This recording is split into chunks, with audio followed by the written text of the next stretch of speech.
શહેરમાં ઉછરેલો અનિરુદ્ધ જ્યારે પહેલીવાર એ ગામમાં આવ્યો ત્યારે એને લાગ્યું કે જીવન અહીં ધીમે ધીમે શ્વાસ લે છે.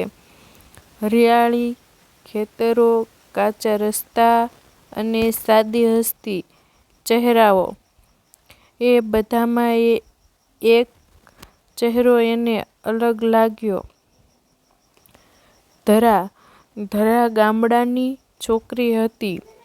માથા પર પાણીની મટકી, પગમાં સાદી ચપ્પલ અને આંખોમાં નિખાલસ સચ્ચાઈ.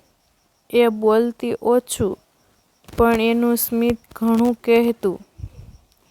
અનિરુદ્ધ દરરોજ સાંજે એક ખેતર તરફ જતો જ્યારે ધરા કામ કરતી. વાતો નાની હતી. હવામાન, પાક, ગામની વાતો, પણ લાગણી મોટી થતી ગઈ. ધરાને શહેર વિશે બહુ ખબર નહોતી અને અનિરુદ્ધને ગામડાના જીવનની. પણ બંને એકબીજાને સમજવા લાગ્યા. એક દિવસ અનિરુદ્ધે કહ્યું, ધરા, મને તારો સાદાપણો ગમે છે. ધરાએ નજર નીચી કરીને જવાબ આપ્યો, અને મને તારી ઈમાનદારી. ગામમાં વાત ફેલાઈ. શરૂઆતમાં લોકો શંકા કરતા. શહેરનો છોકરો, ગામડાની છોકરી. પણ અનિરુદ્ધે પોતાના પરિવારને કહ્યું, મને એવી જ જીવનસાથી જોઈએ જે દિલથી સાચી હોય. ધરાના માતા પિતા ચિંતા કરતા. દીકરી શહેરમાં સુખી રહેશે.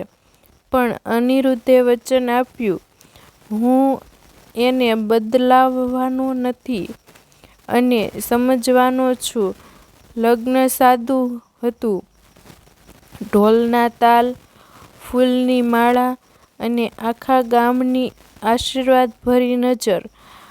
ધરાએ લાલ સાડી પહેરી હતી, પણ એના ચહેરા પર જે શાંતિ હતી એ કોઈ શણગારથી વધારે સુંદર હતી.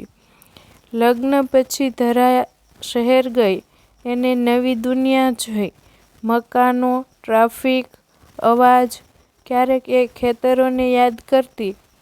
ત્યારે અનિરુદ્ધ એને ગામમાં લઈ જતો. અને ધીમે ધીમે અનિરુદ્ધે પણ શીખ્યું સાદગીમાં સુખ શોધવાનું. એમનું લગ્ન કોઈ પરીકથા નહોતું. એક સાચી કહાની હતી, જ્યાં શહેર અને ગામ મળ્યા અને પ્રેમ ઘર વસાવ્યું.